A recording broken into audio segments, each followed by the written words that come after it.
نحمده ونستعينه ونستغفره ونؤمن به ونتوكل عليه ونعوذ بالله من شرور أنفسنا ومن سيئات أعمالنا من يهده الله فلا مضل له ومن يضلل فلا هادي له أشهد أن لا إله إلا الله وحده لا شريك له وأشهد أن محمدا عبده ورسوله اللهم صل على سيدنا مولانا محمد وصحابة سيدنا مولانا محمد وبارك وسلم۔ حضرت عمران بن حسین سے روایت ہے کہ ایک آدمی نے اپنی موت سے پہلے موت کے قریب اپنے 6 غلام آزاد کر دیے اور اس کے پاس ان کے علاوہ اور کسی قسم کا کوئی مال نہیں تھا۔ چنانچہ حضور سرور کائنات صلی اللہ علیہ وسلم نے ان غلاموں کو بلایا اور ان کے 3 حصے کیے اور پھر آپ نے ان کی قرعہ اندازی کی اور ان میں سے 2 کو آزاد فرما دیا اور 4 کو غلام رہنے دیا۔ پھر آپ صلی اللہ علیہ وسلم نے اس شخص کے بارے میں جس نے کہ 6 غلام آزاد کیے تھے، نسائی میں مروی ہے کہ اس کے متعلق سخت الفاظ کہے۔ اس میں یہ ہے کہ آپ نے فرمایا کہ میں نے ارادہ کر لیا تھا کہ میں اس کا نماز جنازہ نہ پڑھوں۔ ابو داؤد میں بھی ایک روایت ہے کہ اگر میں تدوین سے پہلے پہنچ جاتا تو میں مسلمانوں کے قبرستان میں اس کو پھر یہ مسلمانوں کے قبرستان میں دفن نہ ہوتا۔ آپ لوگ نے یہ بات بڑی غور سے سنی ہوگی، اب اس کو سمجھنے کی ضرورت ہے کہ جب اس شخص نے اپنے 6 غلام،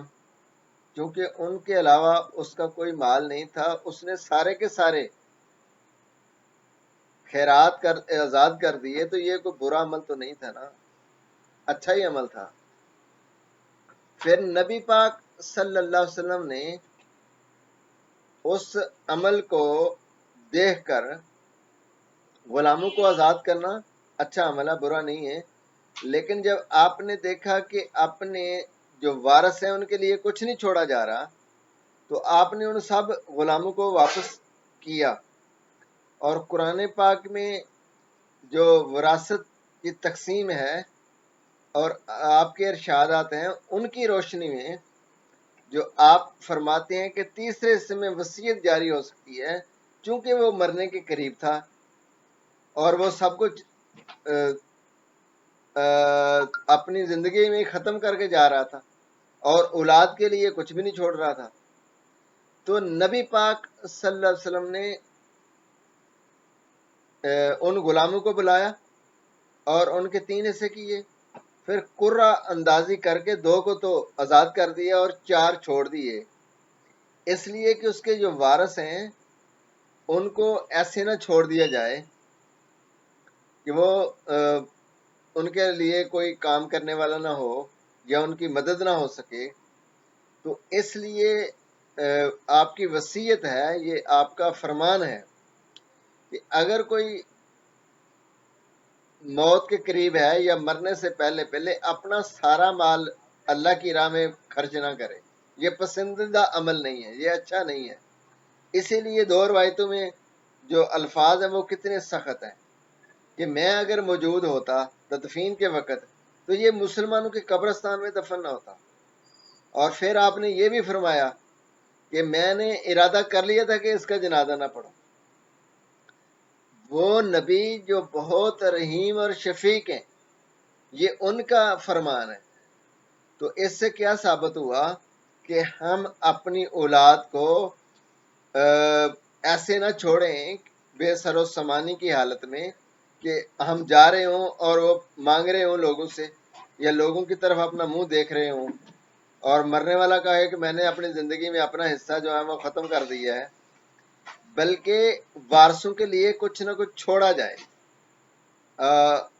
تاکہ وہ بھی اچھے طریقے سے زندگی گزاریں۔ تو نبی پاک صلی اللہ علیہ وسلم کا یہ جو فیصلہ فرمانا ہے یہ کتنا خوب تر ہے۔ اس نے تو اپنی طرف سے بڑا نیک کام کیا، بڑی فضیلت لینی چاہیے۔ تو اس لیے آج کل بھی کچھ ایسا ماحول ہے کہ لوگ وہ کام جس کی اجازت تو ہوتی ہے، شریعت نے اس کی اجازت دی ہوتی ہے،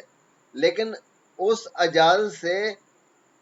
زیادہ نیکی کی خاطر، لینے کی خاطر وہ تجاوز کر جاتے ہیں، غلو کر جاتے ہیں، افراد و تفرید کا شکار ہو جاتے ہیں۔